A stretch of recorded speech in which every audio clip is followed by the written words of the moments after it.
From the Newstalk ZB newsroom, this is Newsfix. In this update, there's wild weather across the country as Aucklanders recuperate from an intense electrical storm overnight. Communities in Mount Albert, Mount Roskill, Sandringham and Onehunga are flooded, with up to 110 millimetres of rain in localised areas last night. Vector says 20,000 homes in the region lost power during the storm, and they have 1,000 people working to repair the damage. Met Service meteorologist Alec Holden says Aucklanders can expect more rain today. We are not expecting anywhere close to what we saw overnight. That is not to say that Cyclone Tam is without bite. There is still the potential of thunderstorms forming. Meanwhile, Met Service has issued heavy rain warnings for Taranaki and the northwestern corner of the South Island. Earlier warnings for Gisborne and the Bay of Plenty have lifted. The Coromandel State Highway 25 at Hikawai is also closed by flooding. Hopes New Zealand will be able to weather the storm of global trade turmoil better than most. US President Donald Trump's tariffs have cast a wide net of uncertainty, reshaping the world's economies. AUT economics professor Nevin Winchester forecasts a 0.03 drop in our GDP, stemming largely from the conflict between the US and China.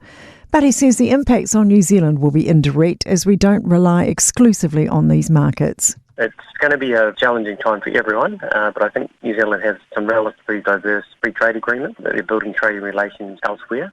A warning to be vigilant with your home security if you're off to make the most of the long weekend. Tower insurance data shows in the week following Easter last year, contents and motor theft claims were 36% and 32% higher than average, respectively. Head of Assessment Ross Halliday says heading away for a public holiday can make you an easy target. Make sure you lock all your windows and doors and make sure you bring in bins as well. Having bins left out can be an indication that no one's home. That's news. In sport, hopes from Racing Bulls driver Liam Lawson for a strong qualifying session overnight in the latest Formula One Grand Prix in Saudi Arabia. The 23-year-old recorded the 11th and 14th fastest times across the first two practice runs respectively. Lawson admits he's uncertain about where his car stands on the grid. I think for pace-wise, it's hard to tell right now. I think we definitely need to find some time relative to some of our competitors in the midfield. But obviously Alpine looked very strong this morning, looked strong again in P2. Williams are fast. We need to probably make a step, but obviously that's what we're working on now. Is an All Blacks rest on the cards for Crusaders fullback Will Jordan ahead of their next Super Rugby game. The 27-year-old played in his 9th consecutive Super Rugby game in the win over the Blues in Christchurch.